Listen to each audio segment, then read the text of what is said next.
మూడుముల బంధం episode 773. Hello friends, story ఎలా ఉందో తప్పకుండా కామెంట్ చేయండి. వీడియో లైక్ చేయడం మాత్రం మర్చిపోకండి. వైష్ణవి తన రూమ్లోకి అడుగుపెట్టి డోరు దగ్గరికి వేసి అలాగే కింద మోకాలపై కూర్చునిపోతుంది. విక్రమ్ చెప్పింది ప్రతిదీ తనకి గుర్తుకొస్తుంటే తన కంట్లో నుండి కన్నీళ్ళనేవి తన చెంపల మీదుగా జారిపోతూ ఉంటాయి. ఎంత పొరపాటు పడ్డాను విక్కీ, నువ్వు నన్ను మోసం చేశావని అనుకున్నాను. మీ పేరెంట్స్ మా అమ్మా నాన్నల్ని చంపితే ఆ నిజాన్ని నువ్వు నా దగ్గర దాచి నన్ను మోసం చేస్తున్నావని అనుకున్నాను. నా మాటకి విలువని ఇవ్వడం లేదని నీ పేరెంట్స్ని వెనకేసుకుని వస్తున్నావని నిన్ను అపార్థం చేసుకున్నాను. పిచ్చిదాన్లాగా నీతో ఇష్టం వచ్చినట్టు మాట్లాడాను. చివరికి నిన్ను కొట్టాను కూడా అని తనకి గుడిలో విక్రమ్ని కొట్టడం గుర్తుకొస్తుంటే తన 2 చేతులతో తన చెంపల్ని వాయించుకుంటూ నీ విషయంలో నేను చాలా పొరపాటు పడ్డాను. ఒకప్పుడు విరాస్ని అపార్థం చేసుకున్నాను. మళ్ళీ ఇంకొకసారి నా జీవితంలో ఎవరిని కూడా అలా అపార్థం చేసుకోకూడదని అనుకున్నాను. కానీ ఈరోజు మళ్ళీ నేను ప్రాణంగా ప్రేమించే నా భర్తని మళ్ళీ అపార్థం చేసుకుంటానని అనుకోలేదు. నువ్వు నీ పేరెంట్స్ తప్పు చేశారు అని అంటున్న ప్రతిసారి వాళ్ళు మా అమ్మా నాన్నల్ని చంపడం గురించి తప్పు చేశారని అంటున్నావేమో అనుకున్నాను. కానీ మీ పేరెంట్స్ మా అమ్మని బయటికి పంపించడం విషయం గురించి నువ్వు మాట్లాడుతున్నావని నేను అస్సలు అనుకోలేదు విక్కీ. అప్పటికి నువ్వు నన్ను అలా ఎలా మోసం చేయగలవు అని అనుకున్నాను. కానీ ఈరోజు నీ మాటల్ని బట్టి అర్థమైంది అసలు మీ నాన్న మా అమ్మ నాన్నని చంపలేదు అని. నువ్వు కూడా మా అమ్మ నాన్నని చంపిన వాళ్ళ గురించి వెతుకుతున్నావని ఈరోజు నీ మాటల్ని బట్టి అర్థమైంది. ఎంత పిచ్చిదాన్ని కదా, నిన్ను అపార్థం చేసుకున్నాను. పిచ్చిదాన్లాగా నిన్నటి నుండి నీ కన్నీళ్ళకి కారణమయ్యాను. నన్ను ఇంతలా ప్రేమించే నిన్ను బాధ పెట్టాను కదా అని వైష్ణవి అలాగే అక్కడే కూర్చుని ఏడుస్తూ ఉంటుంది. అంటే నువ్వు నాకు బావవి అవుతావు అన్న విషయం విరాస్కి ముందే చెప్పావా? అందుకేనా విరాస్ నీ విషయంలో సీరియస్ అవ్వకుండా ఉన్నాడు? కానీ పిచ్చిదాన్ని కదా నేను, అవన్నీ గమనించే పరిస్థితిలో లేను. నిజంగానే నువ్వు నన్ను మోసం చేయాలని అనుకోలేదు విక్కీ. మీ ఫ్యామిలీ మా అమ్మా నాన్నల విషయంలో చేసిన దానికి మీ ఫ్యామిలీని నేను ద్వేషిస్తున్నానని నీకు చెప్పడం వల్లే నువ్వు నాకు బావవి అవుతావన్న నిజం తెలిస్తే నేను నిన్ను దూరం పెడతానన్న భయంతోనే నువ్వు నాకు నిజాన్ని చెప్పకుండా దాచావు. కానీ నన్ను మోసం చేయాలని అనుకోలేదు. ఇంతకాలం నువ్వు నా దగ్గర హ్యాపీగా ఉన్నావని అనుకున్నాను. కానీ ఈ నిజాన్ని నాతో చెప్పలేక నువ్వు నరకం అనుభవిస్తున్నావని నేను అస్సలు అనుకోలేదురా. నిజం తెలిస్తే నిన్ను వదిలేసి వెళ్ళిపోతానని ప్రతిక్షణం నువ్వు ఎంత భయపడి ఉంటావో కదా. కానీ అవేమీ తెలియని నేను నువ్వు నా దగ్గర నిజం దాచావని పిచ్చిదాన్లాగా నిన్ను నోటికొచ్చినట్టు తిట్టాను. కానీ మీ పేరెంట్స్ మా అమ్మా నాన్నని చంపేశారన్న ఆలోచనలోనే నేనున్నాను విక్కీ. అందుకే నిన్ను అలా బాధ పెట్టాను. కానీ నిజంగా నేను కావాలని నిన్ను బాధ పెట్టలేదు. అసలు దీని అంతటికి కారణం ఆ రామ్మూర్తి. అసలు వాడెందుకు నిన్ను నన్ను విడదీయాలని అనుకున్నాడు? మీ మాటల్ని బట్టి అర్థమైంది. అంటే నీకు విరాస్కి ఆ రామ్మూర్తి గురించి ముందే తెలుసన్నమాట. విరాస్ మాటలను బట్టి ఆ రామ్మూర్తికి నేను నీ మరదల్ని అవుతానని ముందుగానే తెలుసుకున్నాడు. అందుకే వాడు మొదటి నుండి నాపై కోపంతోనే ఉన్నాడు. కానీ వాడేదో కళ్ళబొల్లి కబుర్లు చెప్పి నన్ను నీ విషయంలో ఈజీగా మోసపోయేలాగా చేశాడు విక్కీ. వాడు మీ పేరెంట్సే మా అమ్మా నాన్నల్ని చంపించేశారని, మీ నాన్న మా అమ్మపై ద్వేషాన్ని పెంచుకుని యాక్సిడెంట్ చేయించి చంపించాడని చెప్పడం వల్లే నేను అంతలా రియాక్ట్ అవ్వాల్సి వచ్చింది. అంటే నువ్వు నాకు బావవి అవుతావన్న నిజం నాకు తెలిసినా కూడా నేను నీపై ఉన్న ప్రేమతో తప్పకుండా నిన్ను దూరం పెట్టను అని వాడికి ముందే తెలుసు. అందుకే వాడు కావాలని నిన్ను నన్ను విడదీయాలని అనుకున్నాడు.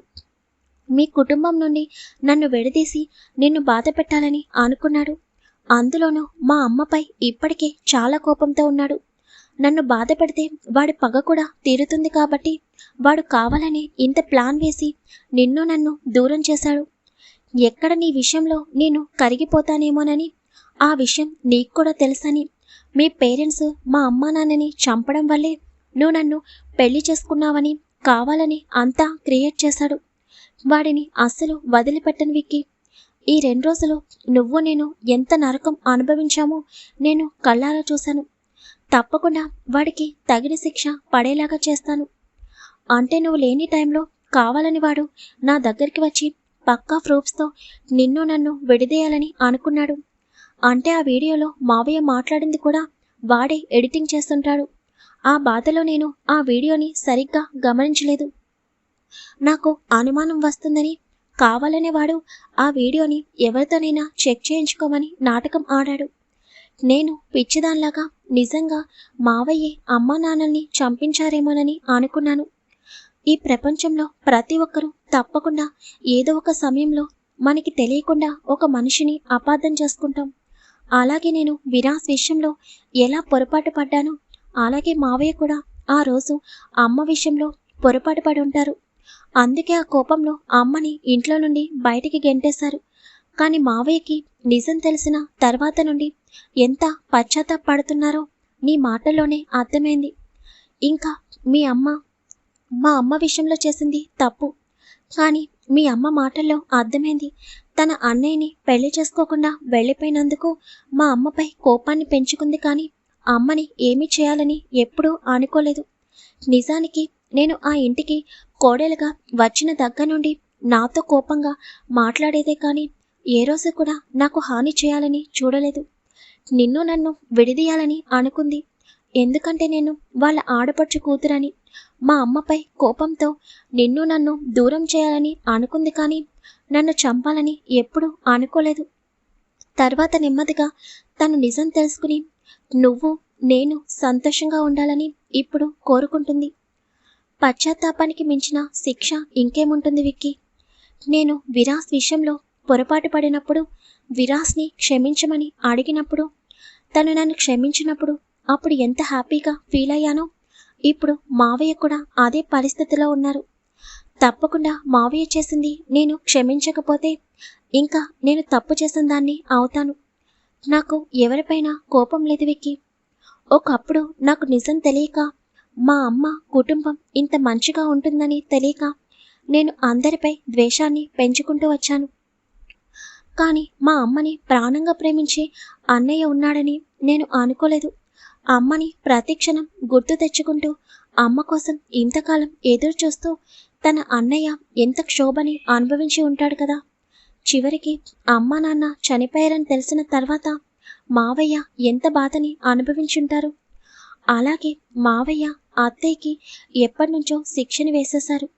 ఈ ప్రపంచంలో కట్టుకున్న భర్తే తనతో సరిగ్గా ఉండకపోతే ఆ స్త్రీ ఎంత నరకం అనుభవిస్తుందో అలాంటి శిక్షే అత్తయ్య అనుభవించారు. ఇంకా వాళ్ళు అనుభవించిన బాధ చాలు. అలాగే నాకు ఇంత మంచి బావ ఉన్నాడని నేను అస్సలు అనుకోలేదు.